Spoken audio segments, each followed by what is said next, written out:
Shalom, shalom, shalom à tous. Je vous salue tous dans le précieux nom de notre Seigneur Jésus-Christ, l'unique sauveur et l'unique créateur du ciel et de la terre. Je vous salue tous dans son nom.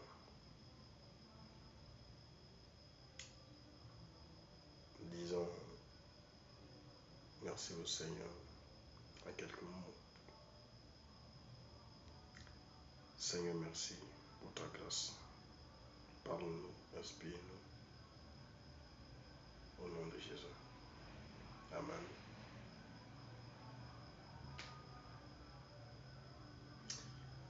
Le thème de notre exhortation s'intitule ainsi. Le thème dit: arrête de te culpabiliser, car ton péché est pardonné.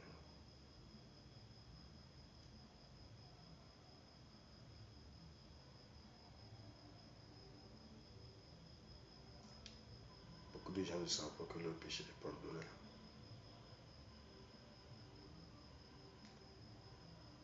Mais la Bible va nous enseigner aujourd'hui: ton péché est pardonné.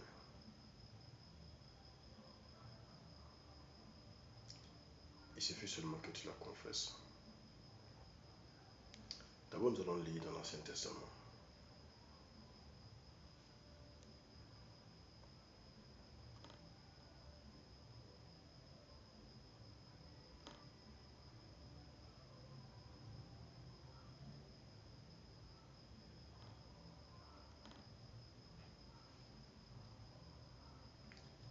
Proverbe 28, verset 13.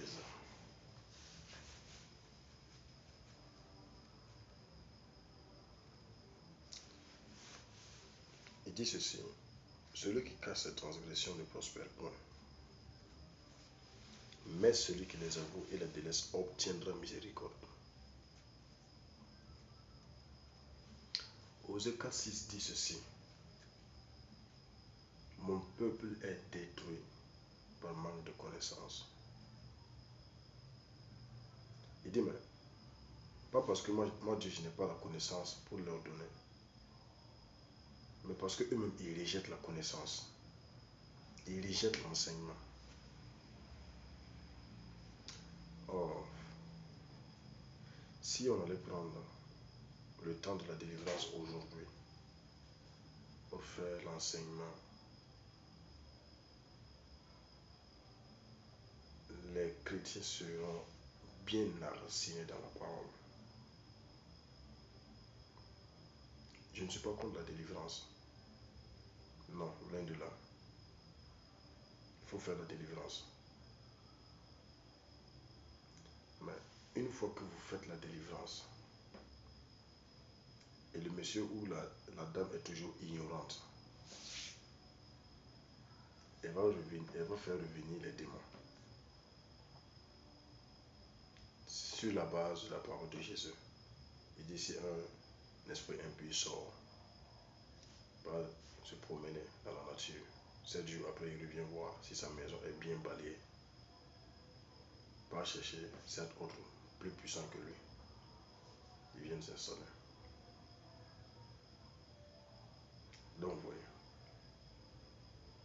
l'ignorance est le problème des chrétiens aujourd'hui.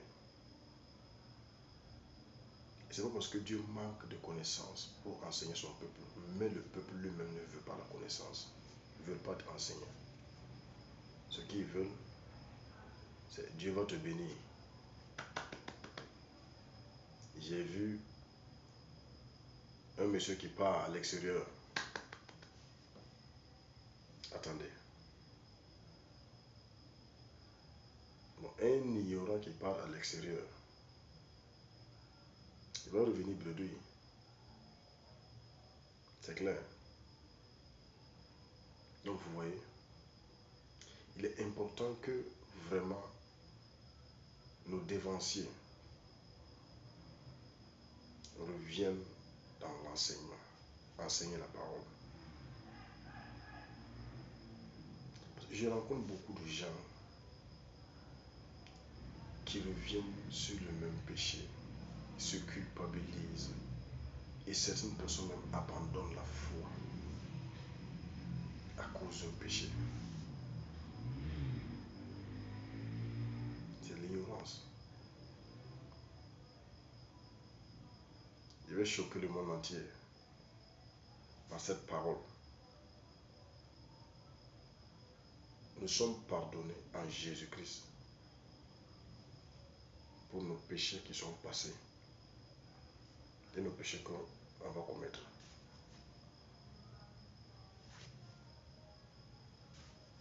Nous sommes pardonnés en Jésus-Christ. Le pardon de Jésus-Christ, ce n'est pas seulement pour notre passé, c'est pour aussi notre futur. Puisque une fois dans le salut, nous ne devenons pas des anges, nous sommes toujours des êtres humains. Bien que le Saint-Esprit est venu pour nous aider, nous sommes tous des êtres humains. Alors, nous ne sommes pas des anges. Amen. Arrête de te culpabiliser. J'ai pris ce verset de l'Ancien Testament et on va voir la nature de Dieu dans l'Ancien Testament avant de venir dans la Nouvelle Alliance pour voir. Dans l'Ancien Testament, il dit ceci. Celui qui cache ses péchés ne prospère pas. Il ne serait pas épanoui dans son âme. Parce que quand l'être humain pêche, le plus souvent c'est son âme qui en souffre. Il arrive des fois que les gens pleurent pour leur péché. Les pleurs, c'est l'expression de l'âme. La joie, c'est l'expression de l'âme. Alors, si il arrive, toutefois, qu'un chrétien tombe dans le péché, la première des choses qu'il doit faire, c'est de se tourner vers Dieu. Confesser son péché. Il dit, mais celui qui les avoue et les délaisse obtiendra miséricorde.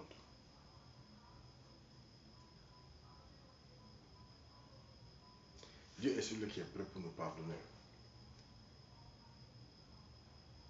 Et si vous lisez, on va lire Malachie.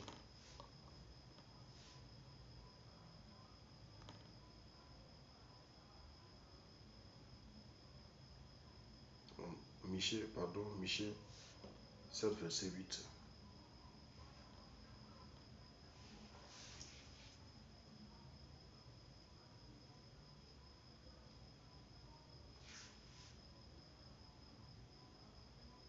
Pardon.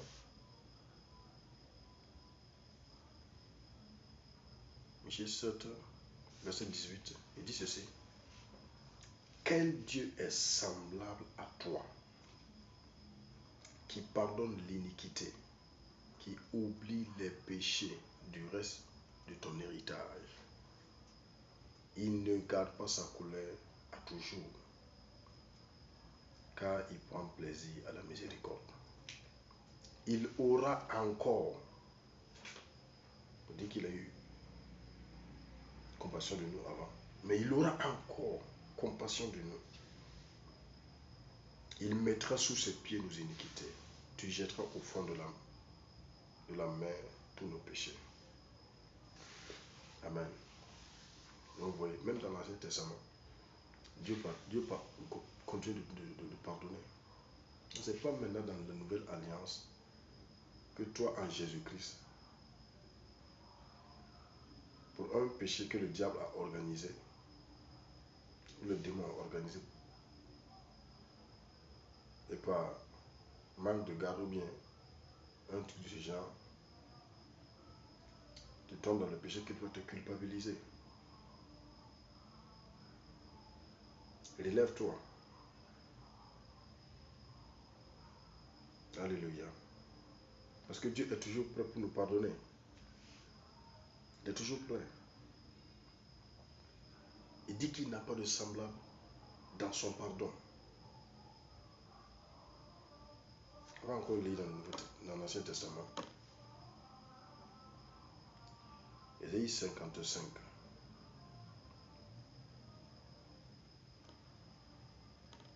Je crois le verset 7. On va commencer à partir du verset 6. Cherchez l'Éternel pendant qu'il se trouve. Invoquez-le tandis qu'il est prêt. Que le méchant abandonne sa voie et l'homme inique ses pensées. Qu'il retourne à l'Éternel, qui aura pitié de lui, à notre Dieu qui ne se lasse pas de pardonner. Chers frères et sœurs, notre Dieu ne se lasse pas de pardonner. Il ne dit pas assez. Maintenant là, trop c'est trop. Bien que Dieu nous punisse souvent sur certains péchés que nous commettons, mais c'est normal. En tant que père,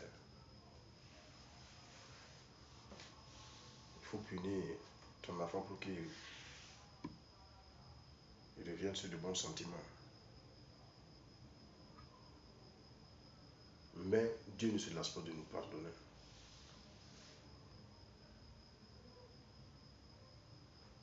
Un jour, j'ai rencontré une personne qui m'a posé la question, est-ce que Dieu peut toujours me pardonner?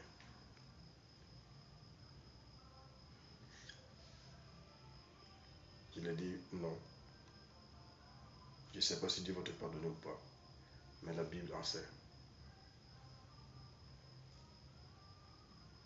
Il me dit sincèrement, je ne rigole pas, est-ce que Dieu peut toujours me pardonner? On a ensemble prié le Seigneur et on a médité ensemble. J'ai compris que ce qui amène les chrétiens à vivre dans l'amertume, c'est la peur de confesser le péché. Je serai mal vu. Vous pensez que en confessant votre péché,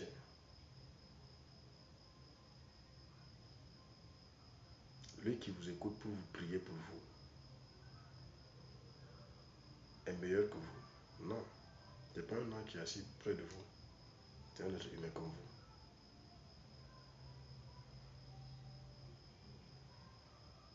Il dit confessez vos péchés les uns les autres et priez les uns pour les autres. Si tu as péché, demande pardon au Seigneur. Confie-toi à un serviteur de Dieu. Confie-toi à un Père pour que ton âme soit restaurée. Et arrête de te culpabiliser.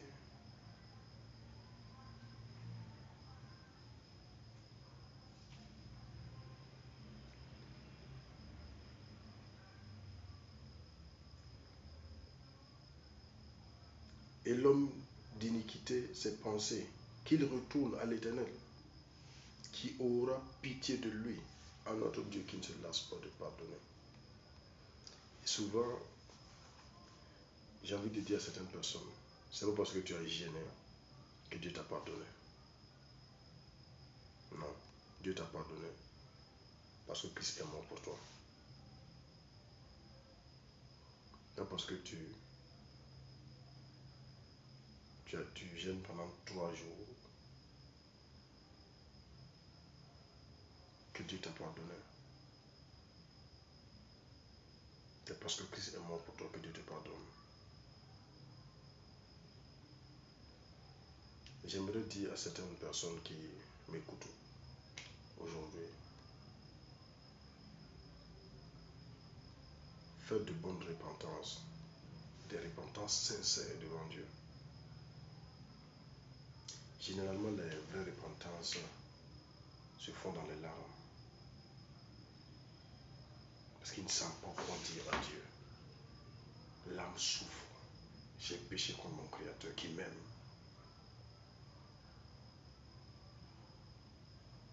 J'ai péché. L'âme souffre. Et quand l'âme souffre, naturellement, les larmes vont se verser. Et l'expression de l'âme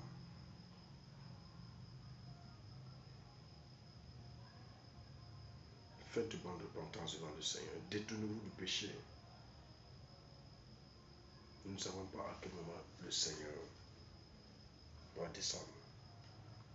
Détournez-vous du péché. Et si quelqu'un a péché parmi nous, les frères, les pasteurs, arrêtez de le critiquer. Arrêtez de parler. Parce que tu n'es pas mieux que cette personne. Nous tous, nous sommes sauvés par la grâce. Il n'y a pas de super pasteur. Non, nous tous, c'est la même grâce. C'est pas parce que tu n'as jamais forniqué que tu vas avoir le ciel. Non. Christ est mort pour nous tous. Et c'est à cause de cette œuvre seulement que tous vont avoir le ciel. Donc arrêtez de vous culpabiliser. Demandez sincèrement pardon au Seigneur. Faites une très bonne repentance. Et vous allez voir que votre âme sera guérie. Et dès que vous demandez pardon au Seigneur, détournez-vous du péché. C'est pas pour rien que Joseph a fui l'un de la femme de Potiphar. Il faut fuir. Fuir l'un du péché. Comme Joseph l'a fait. Alléluia. Fuis l'un du péché. Et tu vas voir la main du Seigneur. Amen. Nous venons maintenant dans l'Ancien Testament.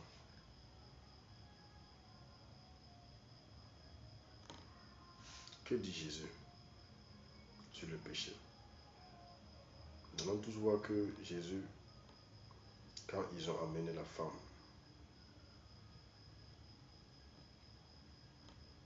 qui a commis l'adultère, Jésus a dit, où sont ceux qui te condamnent? Moi non plus, je ne condamne pas. Va et ne le pêche plus. C'est ça. Tomber n'est pas le problème. Il faut savoir te relever. Une personne qui est tombée et une personne qui sait se demander pardon au Seigneur. La Bible dit, mon juste tombera 7 fois et 7 fois il se mettra debout.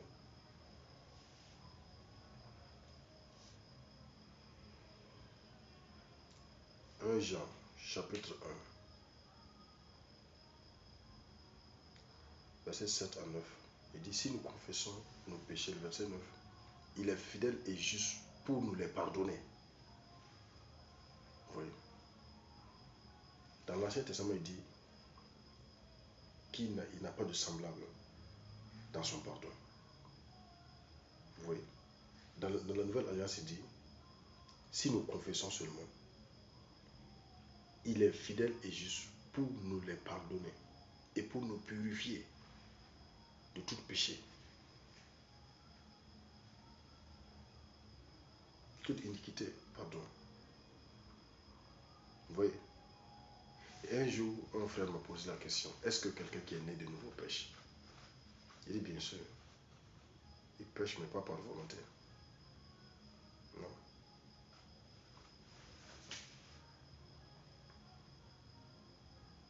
Amen.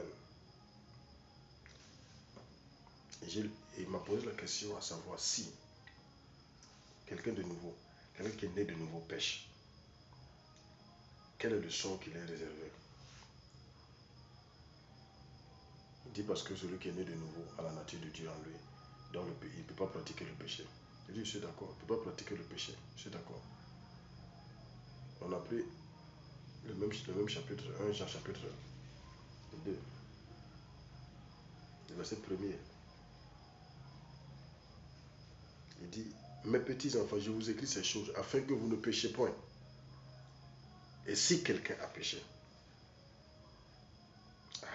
nous avons un avocat auprès du Père, Jésus-Christ le juste. Donc, oui. Donc,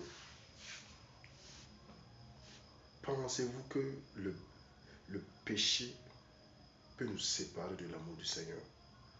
Je ne pense pas. Aujourd'hui, l'œuvre du Seigneur Jésus est mal compris. Parce que beaucoup d'acteurs, comme César Borgia, Robert Powell et bien d'autres, et beaucoup d'autres acteurs, ont tourné le film. Et ils ont mis, voilà, ils ont caché leur nudité. Non. Jésus est mort d'une mort honteuse.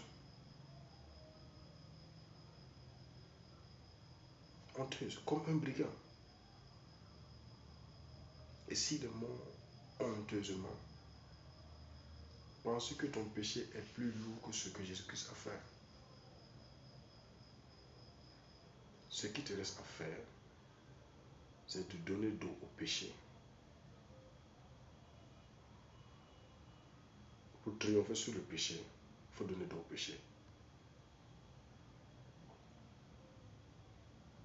Donne dos au péché. Ce qui fait que les chrétiens retombent sur les anciens péchés, généralement c'est parce qu'ils regardent en arrière. L'apôtre Paul dit,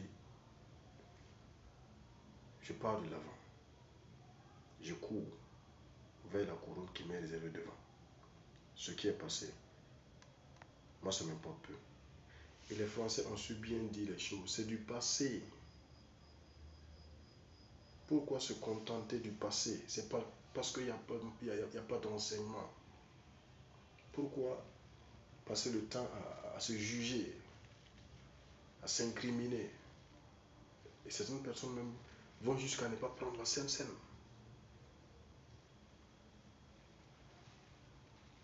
Que le Seigneur vraiment nous aide. Arrête de te culpabiliser. Tu es pardonné en Jésus-Christ pour ton passé, pour ton présent et pour ton futur. Je sais que beaucoup de gens vont me poser la question sur ce que je viens de dire. Mais que ceux qui ont des oreilles entendent ce que l'Esprit dit. Ton péché, tu as été pardonné pour le passé, le présent et le futur. Si notre œuvre de Christ sert à quoi? Si c'est seulement notre passé. C'est qu'il veut revenir mourir pour notre présent et pour notre futur. Parce que nous sommes tous des êtres humains. Et aujourd'hui, les chrétiens ont l'audace de mesurer les péchés. Ils ont la balance du péché. Tel péché est léger, tel péché est lourd. Péché, c'est péché. Devant Dieu, il n'y a pas de grand péché, ni de petit péché, ni de moindre péché ou quoi. Non. Tout est équitable devant Dieu. Que le Seigneur nous aide. Et n'oubliez pas que nous sommes sauvés par la grâce. Nous ne sommes pas sauvés par nos efforts. C'est par la grâce que tu es sauvé. Compte sur la grâce de Dieu. Shalom, shalom. Que le Seigneur continue de nous bénir. Au nom de Jésus-Christ.